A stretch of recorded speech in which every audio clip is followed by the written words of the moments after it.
They're coming to get you, Barbara. Dead Dad, a horror podcast. Brought to you by Big Baby Studios. Hello and welcome to the Dead Air podcast. I'm one of your hosts, Chris, and that's the horror-obsessed one to anyone who actually follows the podcast. I'm joined by my favorite scaredy cat co-host, Miguel. Please say hi. Hey everyone, it's Miguel. Nice to be back after a few weeks of being inactive because of work. Absolutely. And our returning guest host, Ramon De Vera from the very popular podcast End Slate. Welcome, guys. Ramon? Hello. So that is Dead Air, and today's guest is a very special one. She is an Emmy Award-winning director with extensive credits in theater, film, and television. Her latest film is making quite the noise in the indie horror circuit. It's the psychological thriller Follow Her, which is currently just came out on VOD. So please welcome Sylvia Caminar. Hey Sylvia. Thank you. Thanks for joining good us. to be here. Yeah, I'm glad you guys reached out. Thank you. It's quite the honor for you to come on. We're very excited to have you on, Sylvia. So I actually discovered Follow Her quite recently, and you know I was looking up a lot of interviews of yourself online, and you know I could just to prepare for this podcast actually, Right. and then you know I was very interested to find out that this was actually your first feature with you directing. Yeah. You produced so much before, worked in television and theater, but Right. and also producing your own films. But this is your actual first feature, and that was the first thing that stood out for me. Yeah. Was that The first fiction. I've done a couple of documentaries. Very different. First Completely fiction, yes. different. Yeah. Fantastic. Okay, so yeah, I saw it, and then I immediately wanted to see if I could try to get in touch with you to see if you could come on, and here we are. So thank That's you right. very much for accepting. Yeah. No. Thanks for reaching out. So again, as I mentioned in the introduction, you've worked in theater, you worked in film, you worked in television. So what kind of drives your need to be in the storytelling industry? Can you tell us about your beginnings? Sure. Well, I think I was one of those kids that was obsessed with films and the whole experience of going to theaters, you know, and just escaping into another world. And I think it actually even started, I lived in New York City as a kid. I grew up going to like Broadway shows and a lot of revival screenings and seeing plays in front of me on Broadway, like, you know, third row, fourth row. I had an aunt that would take me. And I think that really just opened something up inside me of wanting to tell stories, of loving that traveling, you know, going off on a story. And then, you know, for horror in particular, I used to read a lot, and it's Stephen King all the way. The Stand in probably the 7th grade. Yeah. I mean, that was my favorite book. I read it a few times, and anything he wrote, I wanted to read. And then when, you know, some of those movies were coming out, I still remember the anticipation of when they finally made The Stand into, I don't know if you guys saw it, but the TV movie, I think they broke it into either 2 or 3 parts. I was so excited for that. Yeah, the miniseries. That's Yeah. a good one. Yeah. Yeah. I mean, they had done it, but The Stand was always my book. And I keep hoping they're going to do it again, update it. They actually did update it a year ago. Oh, you're right. Of course they did. Yeah. Yeah. Did you guys see it? I don't know. I saw it. Yeah, I saw it. Yeah. What's it like, Chris? It's interesting. Yeah. Not the biggest fan of it, but it's, No, it Yeah. didn't quite grab me. I don't even think I saw the whole Yeah. series. yeah, I think because maybe it was such a favorite for Yeah. us. But, exactly. Yeah. Maybe, yeah. And We're I a think little I biased. watched a lot of, so I watched a lot of creepy films. I remember watching The Shining as a kid, Yeah. and, you know, even like The Exorcist and Rosemary's Baby, and, you know, so. All excellent choices for a child. I had a lot of nightmares as a kid. So Yeah. mom and dad, I don't know what they were thinking. Were they into darker films? No, No, not in the slightest. They would have been like, "What are you watching?" No, in fact, my aunt would force us to go see movies like Singing in the Rain and stuff because we wanted like dark. And no, I think I was the youngest, and I think that my sisters also didn't have this love for macabre stuff. I don't know. Yeah, no one in my family's in the business or was ever, I was the one that they all thought, oh, she's a little crazy because I would want to see movies more than once. And, I spent all my money on magazines about movies as a kid and stuff. Nice. Are you updated with the horror scene now in recent years? Somewhat. It's been such a busy year that I haven't seen everything. I have seen a bunch. There's a few I still need to see. I just watched The Boogeyman. I really love Black Phone. I saw Nope, which is not quite horror. But I really enjoyed it. And then being on the festival circuit, you get to see a lot of movies that aren't out yet. That's true. So that's really fun. Yeah, the festival especially like having produced a lot of straight, dramatic or comedic films, the festival circuit is so completely different when you're on the genre circuit. Yeah, sure. I can't compare. I love straight festivals, I'll call them, like dramatic festivals, but they're so much more fun. I have to say the genre audiences are I don't know, they're fans. Yeah, they really passionate. Take it to, yeah, they're very passionate. They kind of take it to another level.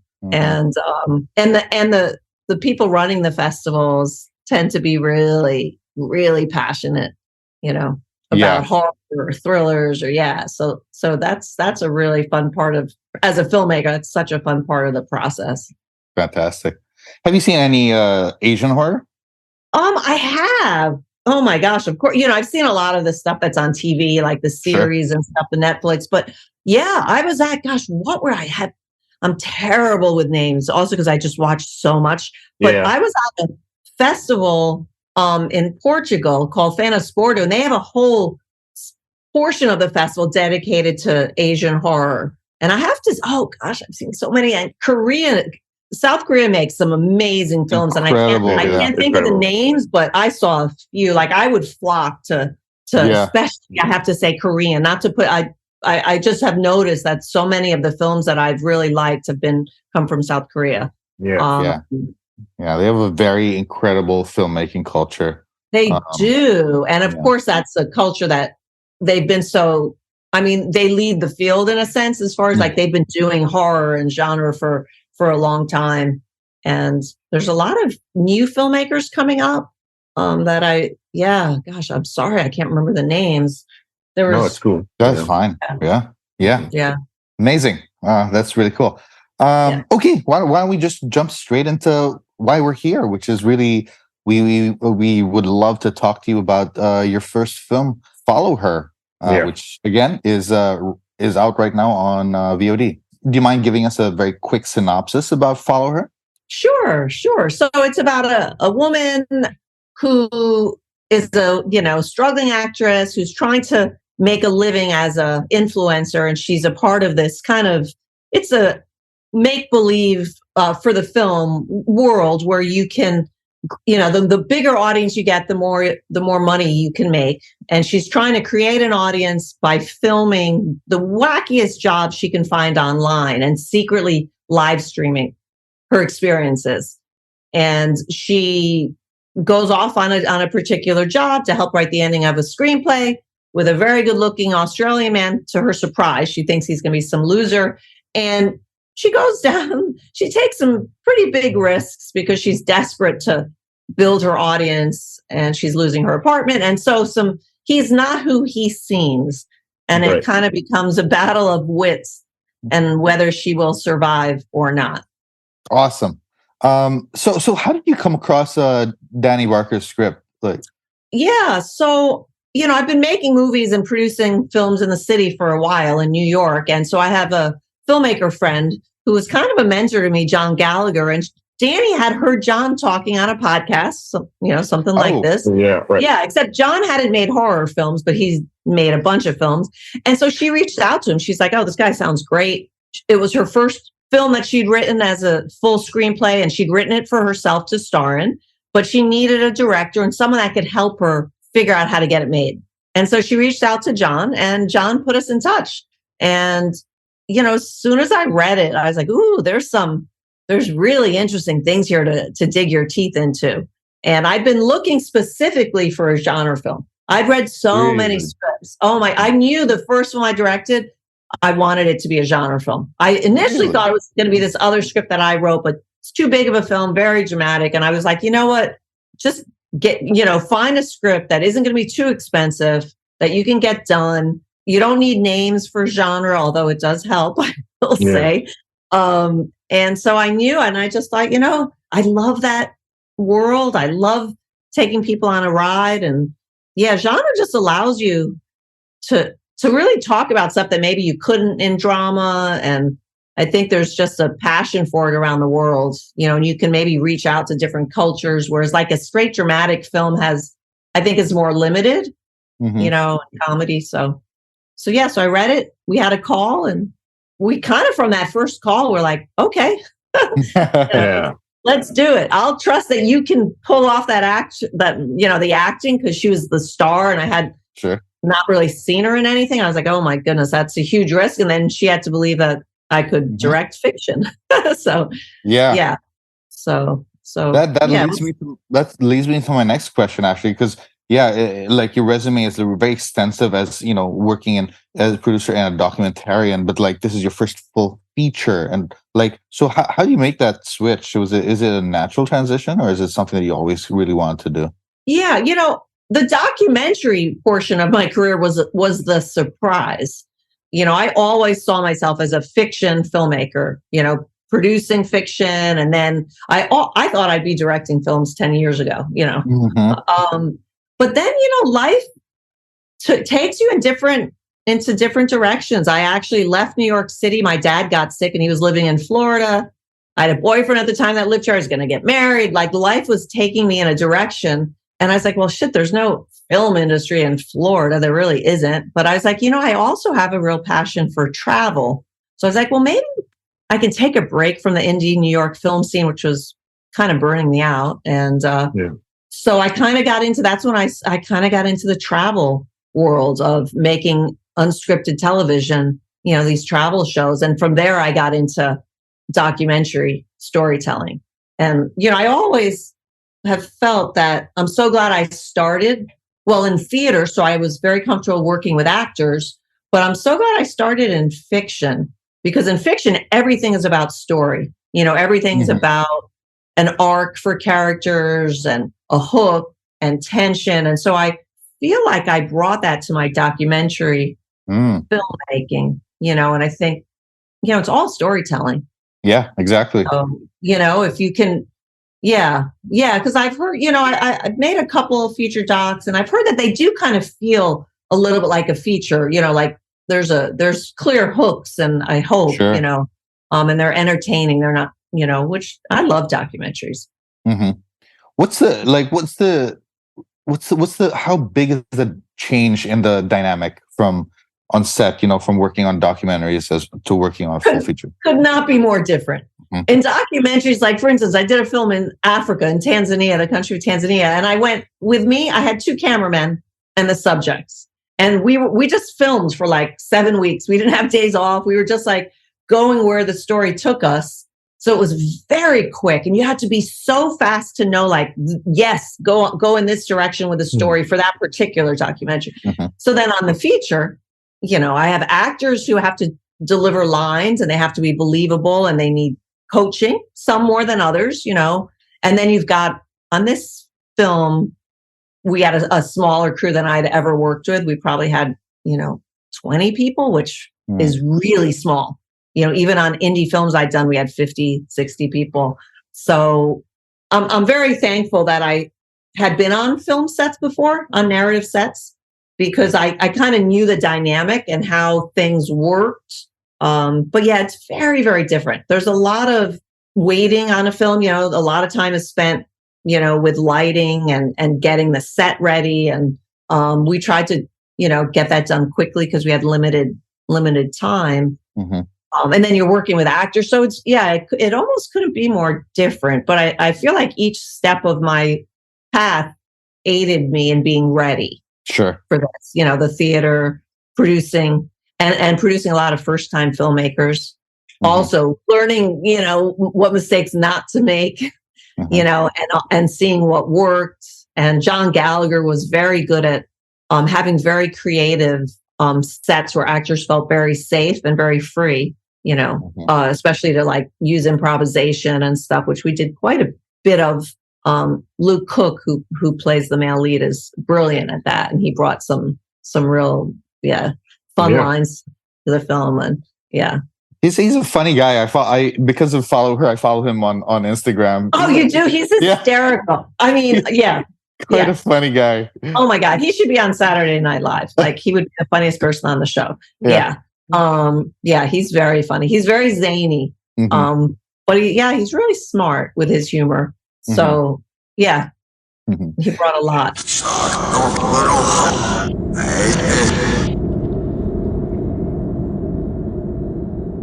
Which experience do you prefer? Working on documentaries, producing, or now directing your first your feature? I will say my focus is absolutely directing fiction right now. But there are elements I love to all of it. I mean, my greatest love in life, my greatest passions are films and travel. So I also really do enjoy getting to travel the world and try to figure out how to make certain little scenes interesting. But, and then working on documentaries is fascinating because in 90 minutes, you perhaps get to change someone's opinion about something or open a world to them that they wouldn't know of and open a world to myself, which generally does happen. At least it has on the documentary films I've made. But I will say my number one passion and focus is staying in this narrative world as a director. I'm naturally also a producer, but so that's kind of, I'm not planning to like phase out the other. I think it makes me a little bit more rounded, which for me I think is good because you learn so much from each thing. And I feel like it's so important to live kind of a rich, full life to pull from, and to see the world around you. And I feel like all the traveling I did, I traveled a lot. I was one of those, kids who right out of college with a backpack, I went with my best friend for 3 months to Europe and, and then stayed an extra month and did the hostels and, but it's it's challenging for indie filmmakers right now. It's all, I hate having to always be chasing money because that's what it's always. Was that, my next question is, what were the biggest challenges for getting Follow Her made? Was it really chasing the money? Totally. 100%. There was, other than that, it really, and because we had so little money, that made it, and we didn't have it, this wasn't a micro budget. We didn't have 100,000 to make the movie. We had more than that. We were under $1 million, but considerably under $1 million, So raising the money, I would say, was the toughest. And because basically every penny went on screen, which meant like we all did a lot of jobs. I mean, I had to do this film makes me first off say, oh my gosh, I don't want to do a movie with visual effects anymore because like we had over 200 graphics. All right, like all of those. Oh my God, the text and overlays on Live Hive, all the comments. I'm like, oh my God, it was, thank God we had this amazing visual effects house called Wild Union Post. I highly recommend them, Alex over there. But just coming up with a chart, and then thankfully we found someone to help us. But so that was really challenging, and also it was the kind of filmmaking language of the film, and I knew nothing about social media. I was one of those that came into social media kicking. No, I came into social media kicking and screaming, like, oh, why do I have to do this? But my doc background helped me to maybe dig in and say, well, I got to understand it now. Because we had to build that world and figure out what the platform she was using, Live Hive, which we created for the show. And then, the thing that comes up at the end. So, so all of that was challenging, but it was fun, So, Sylvia, I was just wondering, like, Danny wrote the script for herself as a vehicle for herself. And then she trusted you as a first-time feature film director to work with her on this. what was it like figuring things out with her, and what was the process like, and building the trust with each other? Well, the interesting thing is we didn't meet for months. Oh. We weren't even like Zoom. We were just talking on the old-fashioned telephone. But we would talk for hours. Yeah. I know, we would talk for hours at a time. It was before COVID that we met. Had it been during COVID, we would have been doing like this, where you really get to know someone. I don't know why we didn't think of it. We didn't for a long time. So, there was a trust. And it's funny because we brought, a lawyer on to make it all legal, and because we needed to have a vehicle to raise the money. And I remember he was like, wait, you guys are going to be 50-50, like you have to agree on everything? And we're like, yeah. He thought we were insane. It's like, I'm doing this a long time. It does sound insane, but how are we going to decide? She wrote the script, I'm directing it. I have a lot of producing experience, but now she's acting in it. And, it all worked. Obviously kind of she got the nod for the screenplay. If there was or for the directing, we didn't question each other, but she was really, really collaborative at taking notes on the script. Like we workshopped the script a lot, just talking through it. And, and we shot in 2 segments, which, as a filmmaker, damn, I kind of recommend it. And I think would I ever want to do it again? Hell no, but yes, I would. So we shot the whole middle from like 12 minutes in from when they meet in the park until the lights come up and she's, in March, April, and we didn't shoot the rest until January the next year. Oh, almost a year in between. Yeah. Wow. So I went off and made a living doing my travel shows. We kept talking. I had an editor, Alex Gans, on the West Coast, who we had a cut of those like 55 minutes in December.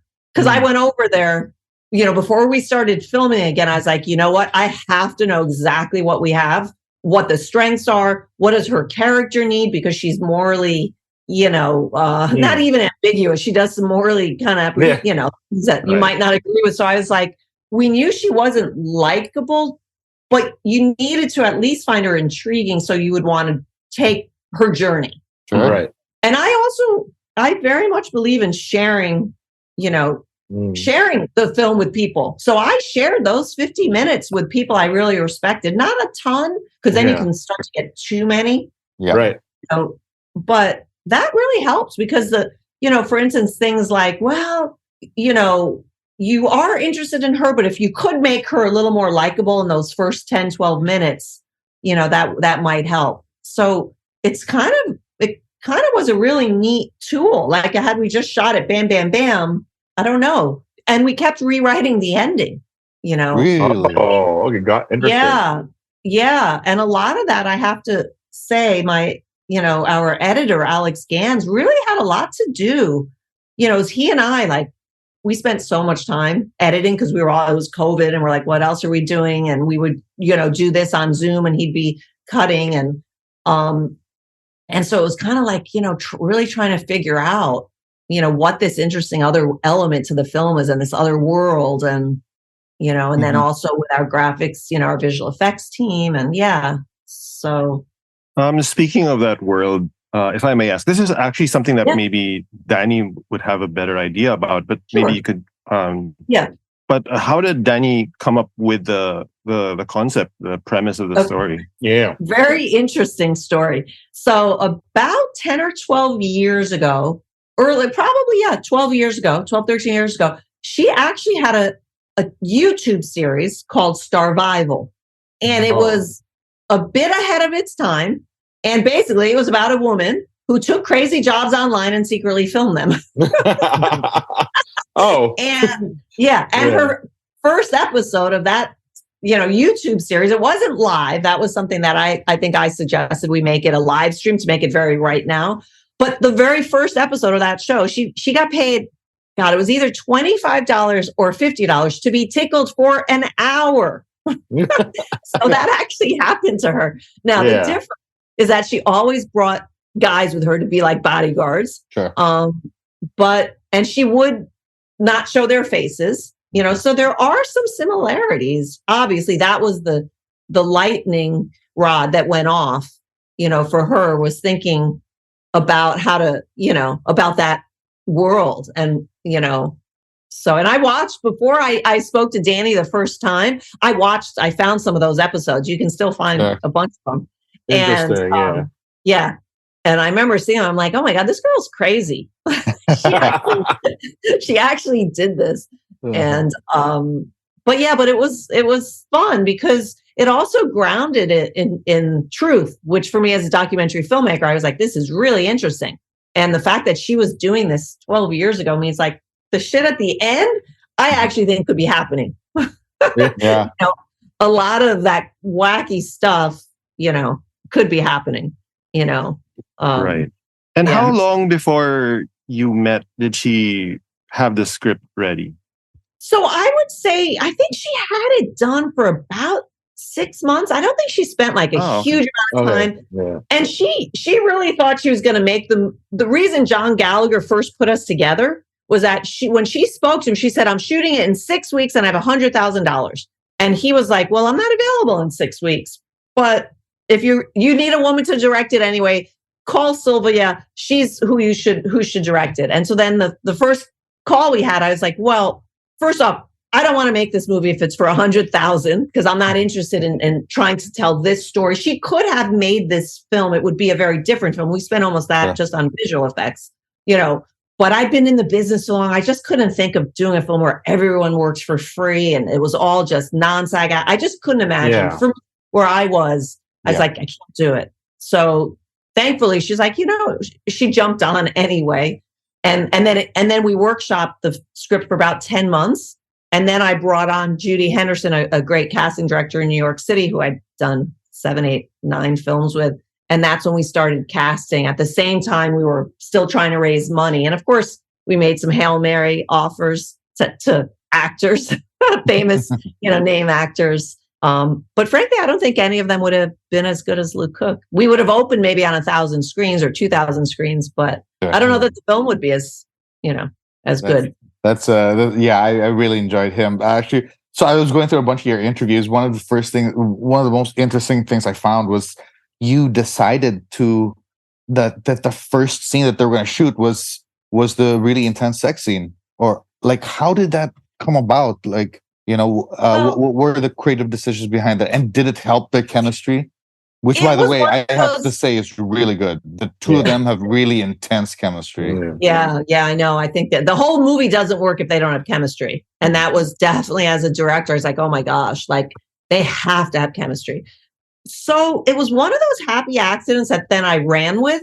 So literally the night before, we have call sheets have been sent out. We have a 7 a.m. call. We're starting in the park, the scene where they both meet. And I'm like, it's exactly how you dream of starting this movie, because they're meeting. It's a long scene, a lot of pages to cover, but with my theater background, there's not that much blocking. I'm like, this is such a good way to start, where I can really work on beats and intentions and the moments and the chemistry, let it build. And then at about like 8, 9 o'clock, I'm checking the weather again, and there's like a storm coming in. And I'm like, oh, good God, like, rain. And I'm like, the whole movie takes place in that night. So I'm like, holy shit, it rains. And we don't have the money to have rain throughout. So I was like, oh my God, what do I do? And because of my producing background, I just jumped into like, can't lose a day. That's not how you start a movie. Get it done. Do what you have to. So the first thing I did was I called, and I was like, I was in my little house with my cat, staying with 2 other crew people. And I think I probably came down and was like, oh no, what am I saying? This was there. I think I was like, oh my God, you guys, it's supposed to rain tomorrow. So the first thing I did was I called the production designer. And at this time, I'm thinking, well, maybe we can do when they first get to the barn. And she's like, what are you talking about? Tomorrow? Like, we have everything is still in boxes and we're just starting to, and she's like, and I was like, oh, but no, we have to shoot something. And the outhouse wasn't ready. She's like, oh, okay, I can have the bedroom scene ready. And I'm like, the bedroom ready. I'm like, oh my God, are you freaking kidding me? I mean, my first film, I had shot listed the whole movie, but that scene with the DP, I was going to watch Sliver. I had all these movies, these scenes I was going to watch the next weekend because that was going to be in week 2.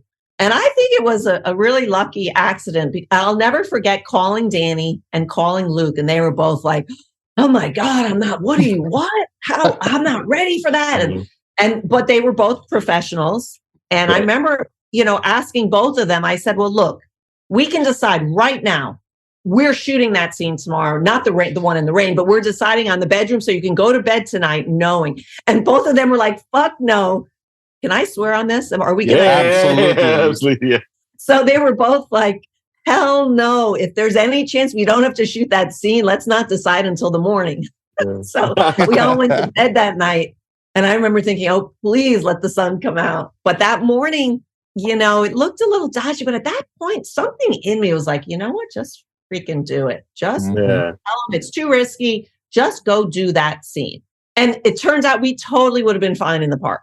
It didn't even, it was like cloudy. It was exactly the weather we wanted. We didn't want sunshine. We just couldn't have rain. Right. And so I remember that whole day I'm like, oh my God, this is the weather we actually wanted for that scene. It was just real cloudy and but I think it was really for the best because I think so too. We all had to let go of any inhibitions, any fears, and like there was no time for me to be nervous about directing my first scene. It was just like jumping in, and they got pretty comfortable pretty quick. And lines like foot and mouth came out of Luke probably being like, oh my God, the first day he's got a foot in his mouth. And, it's just, That's cool. I think if they had been more comfortable together, it wouldn't have been as good. Yeah, I think so. Like a happy accident, like you said. And then I think it set the tone for the rest of the film. And I remember Danny saying that, we didn't finish the entire scene.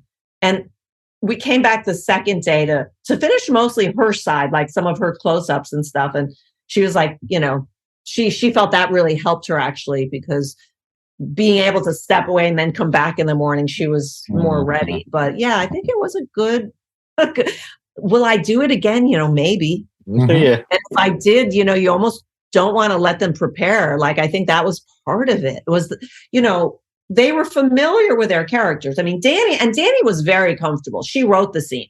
She'd been in the gym. Like, she's like, I'm going to have no concerns. And there's not barely any nudity. It's not like there's no, but they were comfortable. Like, they knew these characters. We'd had 2 days of talking through the characters, 2 days of rehearsal, which really, we talked through the characters. I was careful never to talk in depth with both of them present because I didn't really want them to know what the other was thinking or what we had in mind. And was this the most challenging scene to shoot, or were there probably? I mean, even the little thing under the bed took forever. It was like, oh my God, we were hysterical, but it was very funny.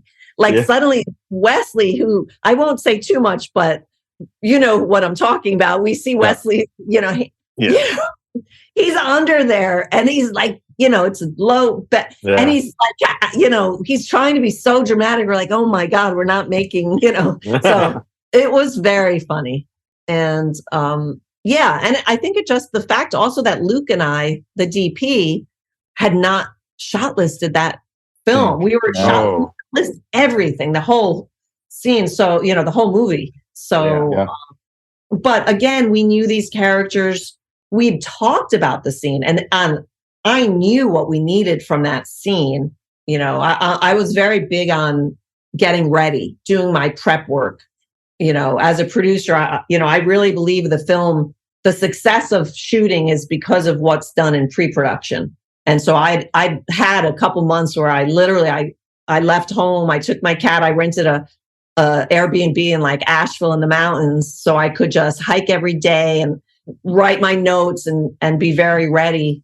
So I had gone through that scene, and I knew the beats and the moments we needed to hit. I just hadn't shortlisted it, So that was definitely probably the most challenging scene. And then, the very end stuff with him before the lights come up, that was really challenging because it was so rushed. We were running. It was our last half day and we were running out of time. And, but that's that's the challenge of any film, really. I think even if you have a lot of money and you're shooting for 100 days, you always wish you had more time. But to me, the biggest obstacle of an indie film is time.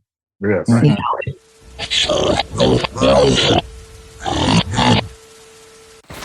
know? With a script like this, where it's so much of it is just between these two main characters, did that allow for room for improv for the actors? Is that something they wanted to do, or was it a tighter script?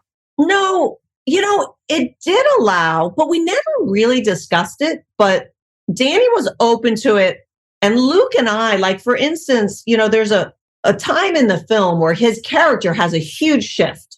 Right. In that last like 15 minutes after she's been in the woods and whatnot. And suddenly you're like, oh my God, this guy's like really.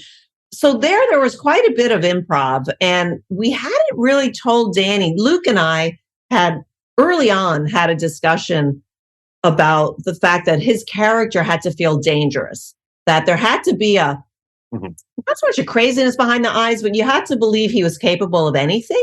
Right. To keep the tension building, especially because the scene prior, with being outside and then back, like there had to be, it couldn't just be about her being manhandled. Like you had to believe like, oh my God, this guy's kind of capable of anything. So he had told me kind of the day before we started filming that, from that, we tried to shoot in order other than the bedroom scene, which didn't always work. But, so he had said to me, Sylvia, I've been working on some stuff and I am planning to take this pretty far. And I have improv some stuff. So just, I encouraged him and said, well, I knew I could bring him in if need be. So she didn't have any idea how intense it was about to get.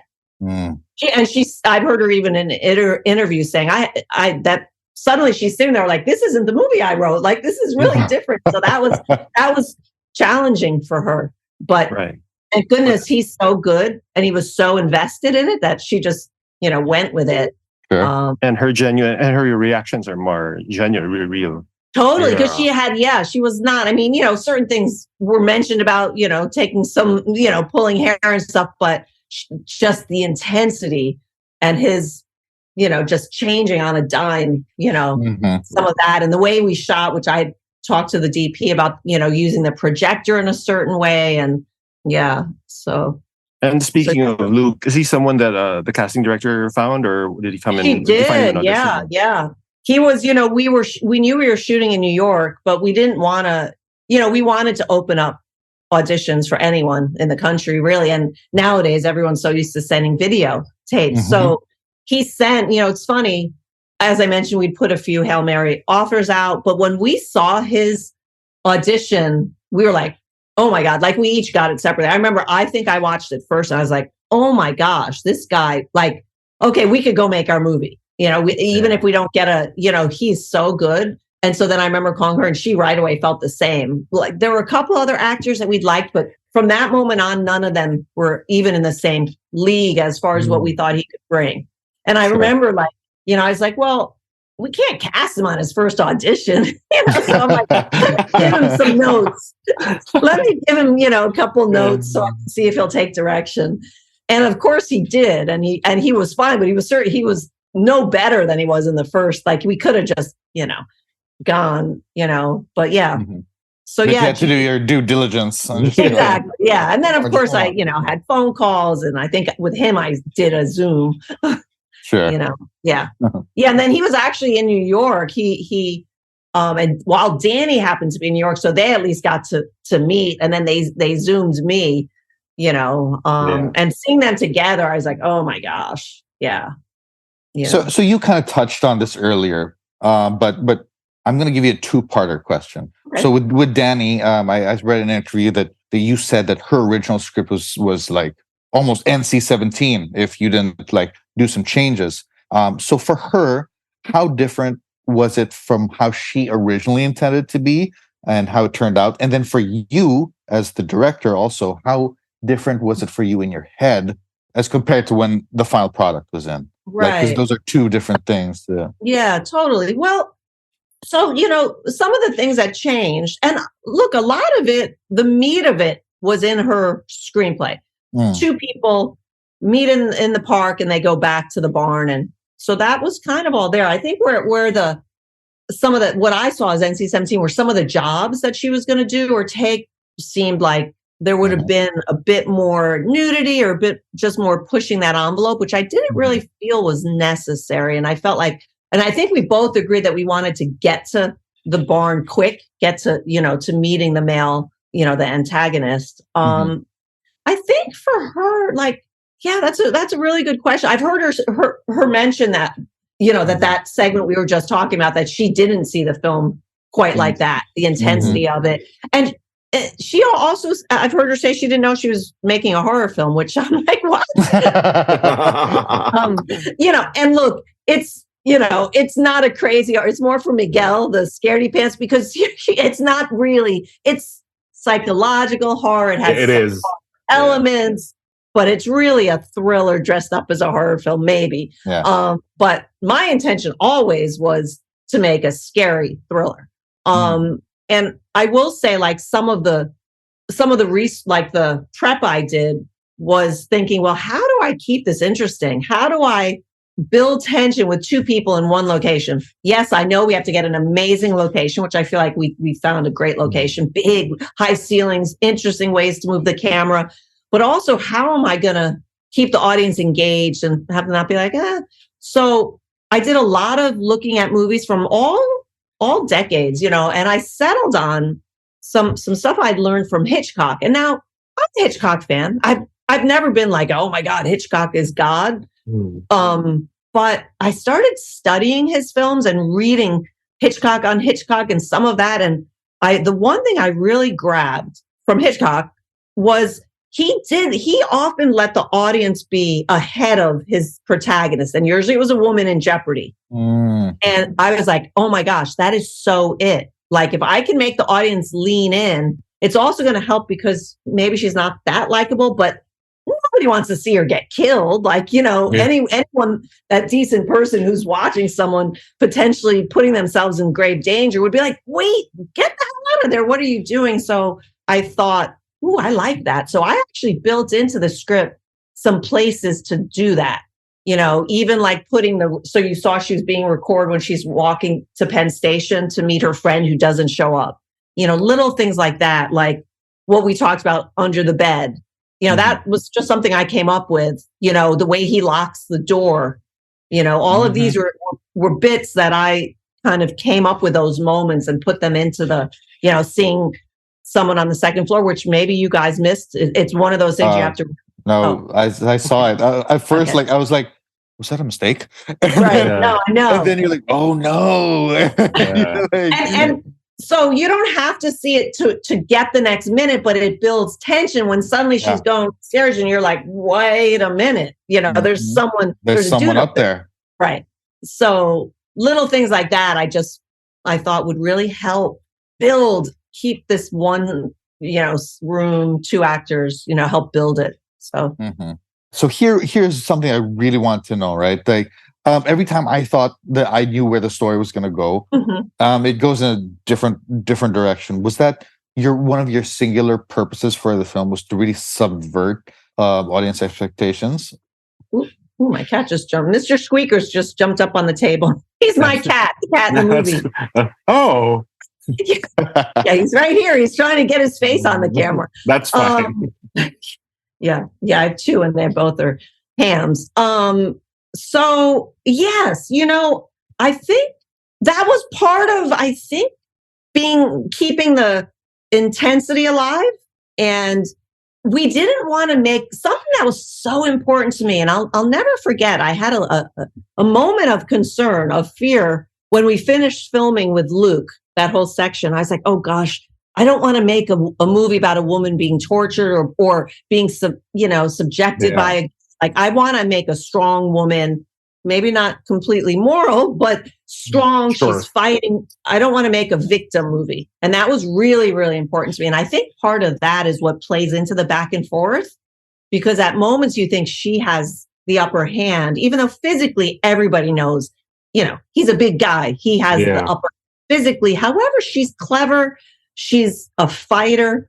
So that was, I think, maybe something that came came out of, and Danny felt the same way. We're like, we just do not want to make another female being a victim. Now, there are moments where she is victimized. Yes. But, you know, I think hopefully it doesn't come off that it's just a female victim movie. You know, she's fighting back.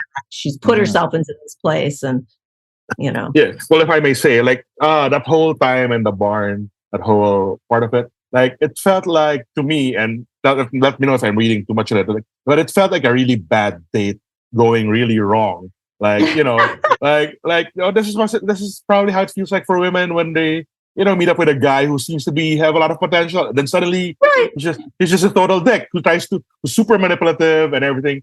But you can see also Danny like figuring her way out of it, and in ways that women usually do, like, you know, by deflecting, and so that was very, like, even it's like a date movie. Like, this also works. Yeah, no, 100%. And we actually talked about stuff like that, and how he uses that on her, you know, to get her to stay, you know, because look, he knows, he's been watching her, you know, she's lonely, kind of, she doesn't have a boyfriend, she's single, she's getting thrown out of her apartment, like she's vulnerable emotionally. And he definitely does use that. But then, you know, she also kind of tries to look, she's putting cameras, like, you know, she's, you know, even when they go upstairs into the bedroom, those glasses come down. Like, you know, she's not she knows what she's doing, and her need to make a provocative, like, great episode is more important. She chooses that's more important in a sense than her safety. And survival. And I think that's a very interesting topic, because I do think in today's world with technology, and people, I think, do cross those lines much easier than they would have. I was like, you know, when I was a kid, we used to hitchhike sometimes, you know, to find out what to do, but we were very careful what cars we got into. Like, if it looked, you know, but nowadays, you know, you meet people online, you're trusting someone you really don't know, and then they're really this handsome Australian guy, and, you know, one really funny thing is that I know I told you how we shot those 50 minutes and how I shared it with a small handful of people to get their thoughts. So, you know, maybe it was 50-50 men and women. The only people that we ever got a comment, she would never have followed him she wouldn't have gone with him to his barn, were men. Right. All the women were like, oh yeah, I probably would have gone. And these weren't like men in their 20s. These were, you know, 40-year-olds, 50-year-olds, you know, people that had been in the business, or, you know, and I'm like, they're projecting their wives or their daughters. And they're like, no way would they do. And the truth of the matter is, you know, when you find yourself in that circumstance, you've been pushing the bar on what you do or won't do. And so I think that's a really interesting, you know, topic. And it's the reason I really like the tagline you have in the poster, you want to be famous, right? Right. What will you do? With fame? I wanted to ask about the barn and the location. You mentioned that you were able to find this great location, and it is great. The design, even the artwork, I feel sort of adds a little dimension to the scene. Was it how hard was it to find this location? Because at first I thought it was a set that you guys had built, so you could control the entire, you know, temperature and, you know, the lighting. Oh, that would have been so great, but I don't know if it would have been as good. So, you know, we were both, you know, Danny was in New York City, I was in Florida, so we both started looking on Airbnb and VRBO, and I think we had another barn first, much smaller, also gorgeous, really cool barn, about an hour closer to the city. And then we lost it. They're like, I don't know what happened. They got scared. Who knows? And then we found this barn. I think Danny was the one that saw it on VRBO and sent me photos. And I was like, oh my gosh, this looks amazing. And it had like that shed that became the outhouse. And we had to bring in that piano. That was like the biggest thing we had to do, is we had to rent that piano. And then we brought in all the artwork. They had a few wacky things, but I actually found an artist in town. I was walking around town, you know, thinking about dressings for the set, and we had a great production designer. And I walked by like not a gallery, it was like a little shop that sold paintings, and I saw one of those crazy paintings with like the skull, And I was like, oh my God. I went in and asked him, I was like, who is that, a local artist? And it was. So I reached out, and then Noah, the production designer, I went to his studio, and like his artwork is all over the movie. It's all over the barn, and it's in the art gallery. Right. Scene The final shot of the father. scene. Yeah. Which for me was a little bit of a red herring I was planting, because we also thought people might think this is something her father's done to scare her. Okay. And so if they're like, wait, that artwork was kind of like the artwork in the gallery, it might, it might. So it was a little bit of a red herring, having the same style of art in two completely different places. But yeah, no, that barn was such a major, in the woods. The thing about it was that it had a lot of, on three sides of it, it looked out onto woods. But the other side was like, there was the road. It wasn't a super busy road, but we had to, with visual effects, like paint out lights and stuff. Cause like when she's running back from the barn and there's cars going by, we're like, oh, well, that kind of kills it, and it limited, like, we would have done a lot more drone footage of the house, but there was just no way to not see the road. And then there were, over their big field, then you would see houses and, but it offered so much, and they were great. In fact, I convinced, the owner to invest in the movie, instead of charging us the full rate to rent his place, because we housed crew in there. He put back in some of the money as an investor. So that's so smart. Nice. Yeah. And like, I think the crew that stayed in that house had the most fun of anyone on the movie. I like, towards the end of the shoot, they were playing the piano every night and having, parties out there and out. Yeah. Sleepover camp. Yeah. So yeah, we had like 5 people staying in there.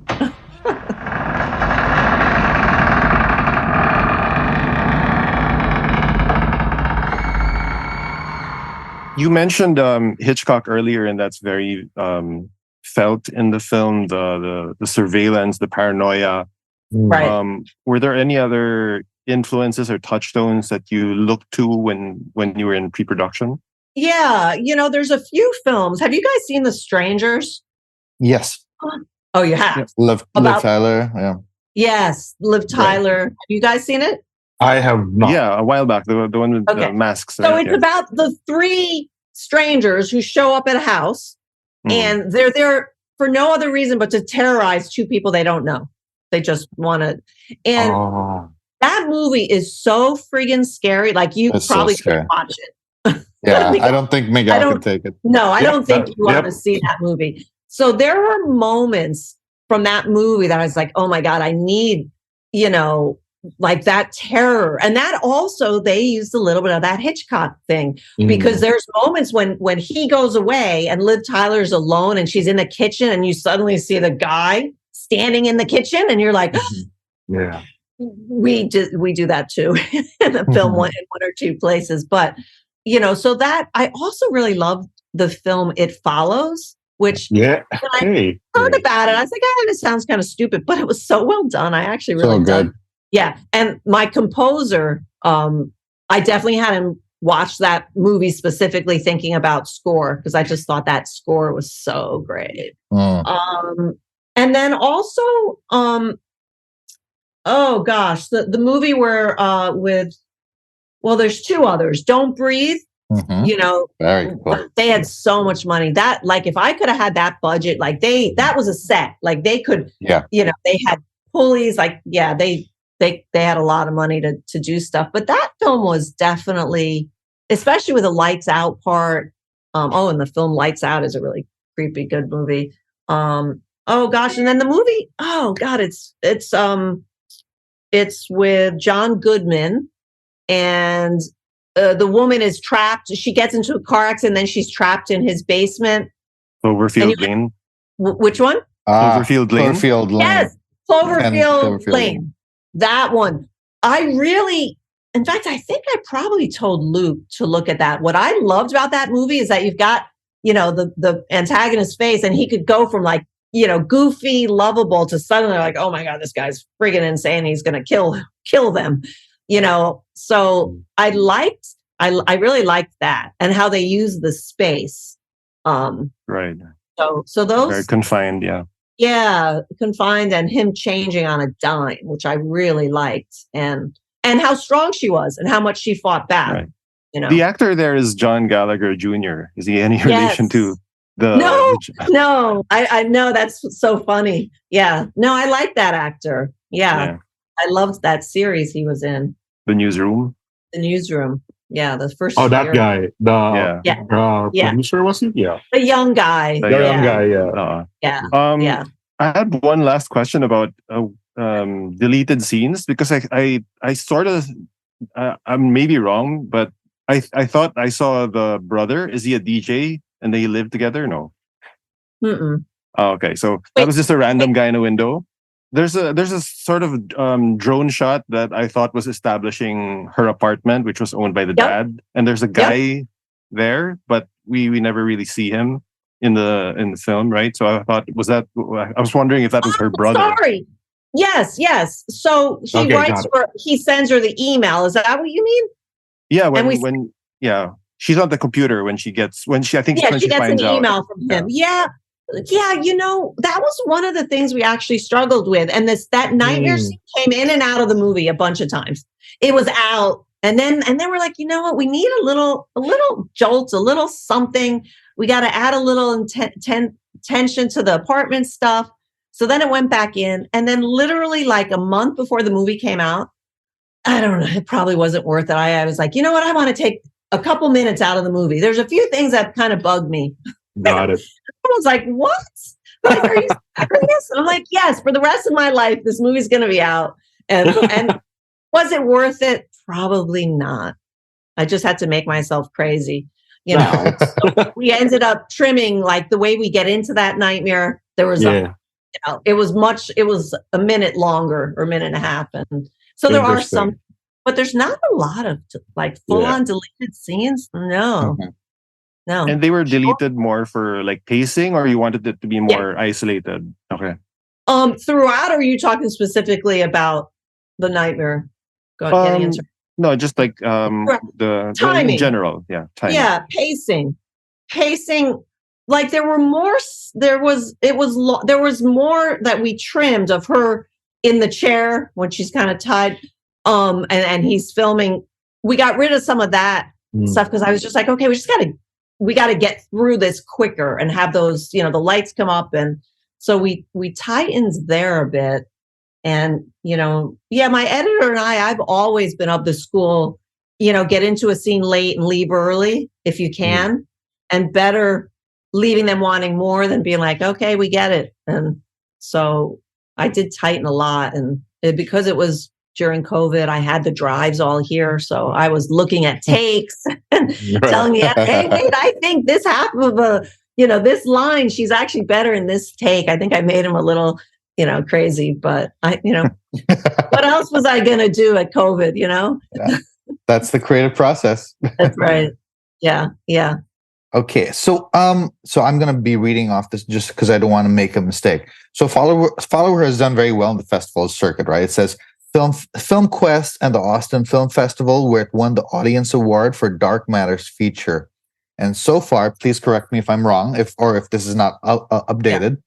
The film has won 6 Audience Awards, 5 Best Film Awards, and more than a dozen other awards on the film festival circuit. Is that correct? And how is that experience been? Yeah. It's won like 19. Yeah, it's so funny because, you make a film and you think, gosh, is anyone going to like it? And you wait to get into a festival, and then, you don't get into South by Southwest or so, and you think, maybe it's not. And then you start getting into these other really good festivals and you start winning awards. I mean, our first festival was in Portugal, was Fanasporto, and we had a lovely time, beautiful place. We were there. Danny came with me, which was so fun. The two of us, we spent 5 days, and then we go home and I'm on a shoot. And then we get an email that we won 3 awards. We're like, what? We won, I think, the jury award for best film, best actress. Oh my God, I don't even remember what the other one was. Oh, and the audience award. Sorry. Yeah. And so to me, I was like, oh, the audience award, that means so much because, that's the audience, I think that was important because also I had really questioned. I would sometimes say, God, are we stupid to be submitting to horror film festivals? You know, and I think some festivals we were not horror enough, you know, Sure. but the majority of festivals, like really great festivals, you know, like Fright Fest in London or Fantaspo in Brazil, that are horror festivals, you know, we got in. I was like, oh, Yeah. cool. Well, Ramon can relate to you. His film won an audience award too. Ramon's a writer. So yeah, Cool. I think maybe What's the those are film? really rewarding films, right? I mean, really rewarding awards, right? Award. They are Yeah. cool. Oh, neat. Well, I'll have to try to see it. Yes, Ramon, please. What's the name? It's called What Isn't There, Ooh. but it's not a It's not a horror so horror. much. Yeah. Unless social. Is it out yet, or is it doing? Are you still doing festivals? Oh no, it was about a decade ago, but okay. we're still figuring out some of the legal things to get it streaming. On streaming, yeah. It's not easy. I'll tell you. No, making indie film is really freaking all the business side of it kind of stinks. Mm. Okay, well, we're kind of wrapping up. This has really been a really awesome interview with you, Sylvia. You know, again, like as I said, it's quite the honor to have you on. I quite enjoyed the film, and I hope it gets a wider release at some point, or also in the Philippines. Yeah, we're working on the rest of the world. We have foreign sales agents working hard. Fantastic. Right now it's streaming in North America, so US and Canada. Mm-hmm. But yeah, it's not easy, so the better the film does here, the better chances it has of getting to the rest of the world. But we have some other things happening, Are you working on anything new that's about to come out that you want to talk about also? I am. I mean, I'm not shooting, but I've been so busy on working on one script that I'm writing with a novelist. Right. It's, a sci-fi time travel series. It's so good. It's a series of 7 books. The first 4 are out, and he's writing the 5th. And together, we're adapting the first one. Is this for a TV series, or is it going to come out? Right now, we're writing it as a screenplay. Okay. But if Amazon or anyone like HBO Max, wants to say, hey, I think that it should be a series, but that's so much harder to, Right. So and then another real, much more straight horror film called It Walks Among Us, with like a creature, that takes over people, and really interesting. A little bit, not a lot of gore. I'm not really into like slashers, but there's some. There's definitely some. I'll watch it. Yeah, I'm excited. That sounds like it's really in my bag. Cool. Creature features. I love creature features. Yeah, me too. Well, Sylvia, it's been an exciting hour. So glad you replied and agreed to come on. Thanks so much for coming on the show. Thank you guys. Yeah, I'm definitely gonna go back. I met Eric Pennycoff, I think your last guest. Oh yeah. I think we were Eric both at Fright Fest, I dig The Leech. Great film. Yeah, The Leech. Yeah, it's a really good film. It is. It's really good. That is cool. That's so cool that you guys know each other. We met on the festival circuit. Yeah. So cool that we get to talk to you guys. We're very happy. Yeah, well, podcast doing this is really important for indie films, because we certainly don't have money to be spending on even social media ads and huge buyouts and stuff. So this really helps. So it's always great. So thank you for doing the show. Thank you, Sylvia. Thank you. Before we go, is there any place where we can find you online so we can follow your work? Sure. Yeah. So I'm on Twitter under just my name. So at Sylvia Caminar. And then on Instagram, I have a production company I've had for about a dozen years, and that's called Dolger Films, Dolger. So that's how you find me on Instagram, at Dolger Films. And then the film, at Follow Her Film. And if you remember that one only, you can, find me off that. I'm on a lot of those, those things. And fantastic. Thanks so much. Okay. Cool. Well, thank you very much. This was awesome. Right. This was great. You have a good night. All right, you too. Thank you. All right, bye. They're coming to get you, Barbara.